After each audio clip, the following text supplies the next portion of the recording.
and welcome to the lovely Rookery Waters, not too far from Pidley in Cambridgeshire. It's a gorgeous May morning and we've brought the Fjuka baitmobile down the A1 this morning and dished out some bait to some local anglers who are having a fish here on the lovely Raven Pool, and we're going to find out what they think of the bait a little bit later. But first I want to catch up with a good friend of mine, Alex Bates. He runs the tackle and bait shop here on site and he's been making some great efforts to adapt the business to the period we're now enjoying, where we're coming out of lockdown and starting to get fishing again, but safely. And that's the key. He's come up with a great system to get people back on the bank, and it's paying dividends. Also, I'm going to give you a little bit of a tutorial on how to keep fish coming on days like this, because although the weather's great and it's lovely to sit in the sun, as most anglers know, fishing in bright weather can be quite tricky, but there's a few things that you can do just to help you keep putting fish in the net, so we'll look at that as well. But first, let's go and have a chat with Alex and find out what he's doing to get people back on the bank safely. So it's great to see the Fjuka baitmobile turn up in the one-way system we've got in place at the minute at Rookery Waters. It was great, very smart looking van, and so yeah, I mean, we've been really busy, which is fantastic. So, you know, thanks for all the local anglers and non-local anglers that have come and visit us through this time. So looking after the anglers, we've sort of put a one-way system through the car park, a bit like a McDonald's drive-through, but we don't do a McFlurry or a Big Mac at the end, sorry guys, but we do some nice sausage sandwiches and breakfasts and stuff like that. So as you come into the fishery, you go down the long track, you come into the car park, it funnels you round. First stop, Becky or Harry's there, welcome you, asking what day tickets you want, any food, drink, teas, coffees, that sort of thing. And then you just move up then to the next sort of bay window where we are, the tackle shop, and we've got a bit like a market stall of all the essential bits and bobs. Obviously your Fjuka bait, we do stock that in the tackle shop. Pellets, ground baits, you name it, maggots, worms, we've got it all there. And then basically the only time you have to get out your vehicle is then when you move on, dip your landing net, and then off you go fishing. We're quite fortunate that, well, 4 out of the 5 lakes you can park behind every single peg, which helps.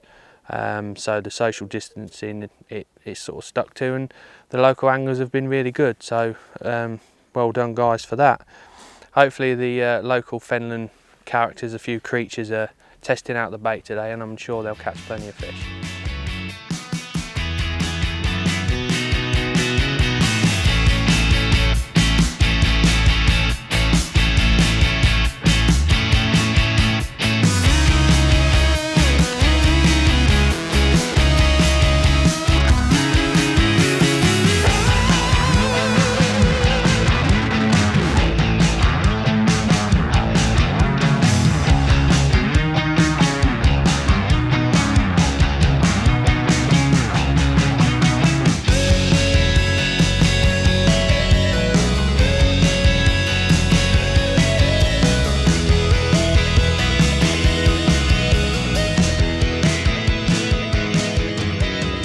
Bright sunny days like this are lovely weather to be sat outside. You can top up your tan, but when it comes to fishing, sometimes, especially in the middle part of the day, like we're moving into at the moment, the fishing can be quite tough. I think the reason is the sun's obviously high in the sky, so light levels are high, and that just makes fish a little bit unsettled. And what they tend to do is move out of the shallower water and just go a little bit sulky, and it can be quite tricky fishing. But there are things you can do to maximise your chances when the weather's like this and keep fish coming. And I just want to talk a little bit about a few of the tactics that I like to employ. First of all, you've got to look where the cover is. Now, as you can see on the far bank opposite where I'm fishing today, there's a nice shadow line cast by the sun shining on the trees and just reflecting that shadow on the water. And that reflects beneath the surface. And you'll often find that fish congregate in these shaded areas on days like this. So fishing towards or into cover is a great place to start. Also, you don't want to be in the very shallowest water often when it's bright like this.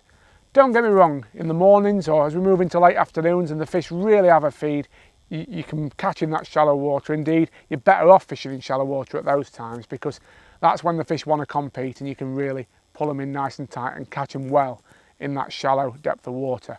But when it's hard in the middle of the day, you're better off fishing in the deeper water because the fish will drop down those ledges and into the cover and sanctuary provided by that extra depth. So we're fishing today just off that far slope in around about 5 foot of water. Now the nice thing about Fjuka as a hook bait is it's quite heavy. So I think of it very much like you might think about fishing with sweet corn. So you can actually fish quite a nice light strung out rig I've got here.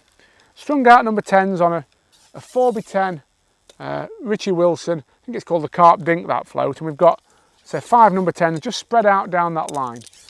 And what we're going to do is be really active in how we feed and fish with that. So it's going to be a case of feeding 4 or 5 bits of Fjuka fairly regularly to keep some bait falling through the water and create a column of bait, and then lift and drop our rig and lay our rig in to keep our hook bait falling through with those loose offerings.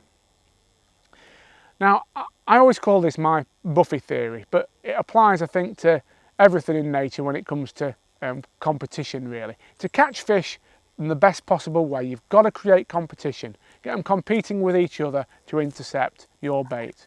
And the best way to do this is to feed just enough bait to encourage 1 or 2 fish to come in and have a feed at a given time. Now, the reason I call it the Buffy theory, if you think about a buffet table with loads of food on it, no matter how busy the room is, it's very unlikely that there's going to be a flock of people around that table because they know that they can go at any point and get the food they want on the plate and eat it. However, when that buffet starts running out or it's a bit low, or if people suspect that the bait's going to, or the buffet's going to run out, people flock to it because they don't want to miss out on the chance of eating. And it's exactly the same with fishing. All we're ever looking to do is feed just enough bait to bring in a couple of fish and get them competing. So those 3 things: fish towards the cover in a sensible depth of water, feed little amounts of bait but very regularly to encourage the fish to compete, and lift and drop your rig out the water, laying your hook bait in so it's constantly falling through that water column and drawing down any fish that may be sat halfway down or higher up in the water column down to the bottom where they might intercept your bait. Give those 3 things a try, and even in tough, bright conditions like this, you'll put extra fish in your net. I'm Marcus Normanton. I've been fishing since I was about the age of 6. All variants: sea fishing, trout fishing, coarse fishing, carp fishing, and catfish over in Spain. With the bait I've been using predominantly have been the hook baits and the neons. Versatile in their application, i.e. moulding around the hook, on the hook, the way you hook them. Having some issues with the bait actually staying on as we're shipping out, but understandably each pellet responds differently as well, so it depends how heavy-handed you are, I think, when you're actually hooking them, and if you've left them in the sun or if you're taking them in a tube. I haven't worked out the best way yet. There's something in it because I've only used these as hook baits and I'm catching. The smell is distinct, that's for sure. Obviously the colour's versatile. We all know different colours work on different situations, different times of day. So, you know, for that application it has. I'd like to try them further, obviously margins, because some of the feed pellets, the actual 2-in-1's quite heavy, we're quite suited. And also give them a go on on my barbel fishing and my carp fishing. I'll experiment about with those and see whether there's any results that can be proven.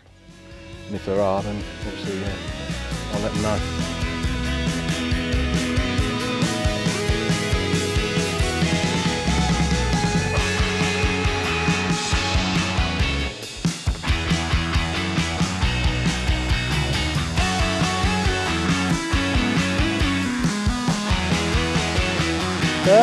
Started as a kid living in Cambridge, lived quite near the River Cam, so it was a normal thing to do for the kids to go fishing, like a social thing, and then the competitive nature in me wanted to do better than the next kid, so started fishing junior matches for Cambridgeshire Fish Preservation Angling Society on the Cam, which was a lot to do with Percy Anson, who set up sort of kids schools during the summer holidays, and being an national champion, he was someone that you'd look up to and taught everyone a great deal. So basically, that's how I started. Memorable time fishing, really. It's been quite a lot, you know. Probably coming about, I think it was about 17th on the individual national on the Shropshire Union Canal. Never seen the place. Went there, did a bit of research, a bit of advice from some good anglers that I knew. Come 17th, missed a bream at the net, which probably would have put me second. So that could have been a bit more memorable. But yeah, a few close calls, but nothing major yet. The bait, I've been trying to think hard about it. I've tried it in the margins. Don't think the fish are having it in the margins, but they're nibbling at it. But as soon as I went over to the far bank, it's been quite a lot of fish. And what I like about the bait, the way I sum it up, it's in between a hard pellet and an expander. If I was to put an expander over there, 9 times out of 10 on the strike, it would come off a missed bite. I'd miss my expander, I'd have to come back. I'd probably go to the hard pellet, but then have all the difficulties of hard pellet over. So fishing this bait, this softer bait, it hooks well, stays on the hook over, which is amazing for me. And yeah, it's worked well as an in-between, what I'd call an in-between pellet.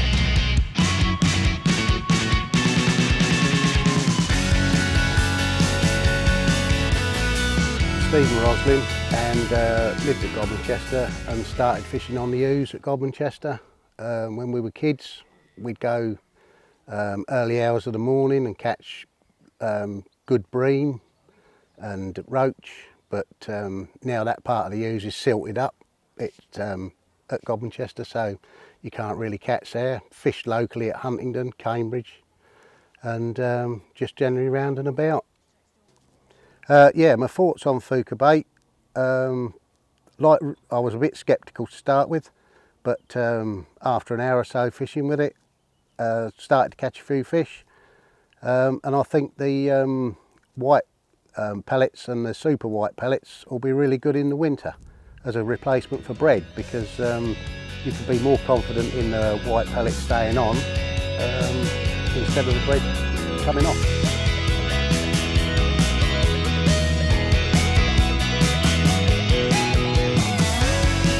I've fished all my life, from I think I was 5 years old, something like that, and started out on rivers.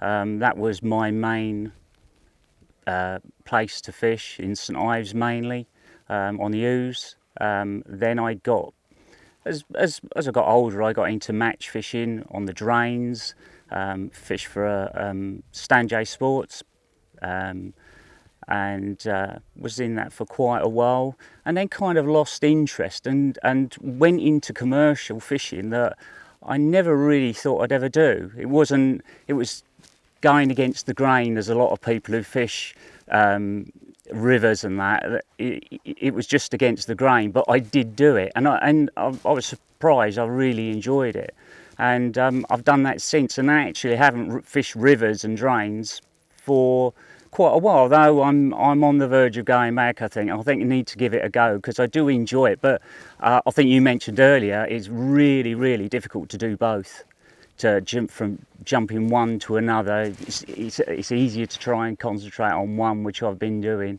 the commercial side, and such a brilliant setup here. I mean, that's why I'm here every week. Fantastic. We've got some brilliant waters around here for doing both. We're spoiled. But this fishery stands out because it's run so well. It's brilliant. I've mainly fished over. I've just kind of fished it how I would normally fish it, but instead of using a natural bait, a pellet or maggot on the hook, I've used the yellows. I think it's the yellow one for me. I don't know, it's because it's a yellow and sweet corn, it kind of confidence thing. I have caught on the others, but I've stuck with the yellow and just fed a few with the micros, just to get a few fish, and then just carried on fishing the yellows, and if it died a bit, a few micros. And I've been really surprised. you know, I've caught on it. How well I would have done with a different bait, you'll never know. But it has been very, very good. I mean, the good thing about when you hook them, it isn't like a soft pellet where you have a few bites or liners and you strike out of them. These do hang on a bit, so it's good for that. I think where you're getting a lot of bites and there's quite a few fish there, they're brilliant, brilliant.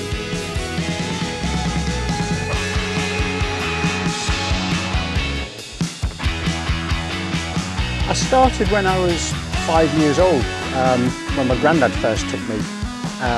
Started off sea fishing and then a few little natural rivers in Wales where we used to go quite a lot. And then as I got older, I started coarse fishing, and mid-teens I started entering a few matches. Moved down to Cornwall when I was about 21 and pretty much concentrated on matches from then on. Obviously because the match scene down there, the winter leagues and that's quite big and has obviously got bigger. And then I've since moved up here and fish piddly more than anywhere really. It's a fantastic fishery. It's got everything you need here, so I've pretty much kept to that.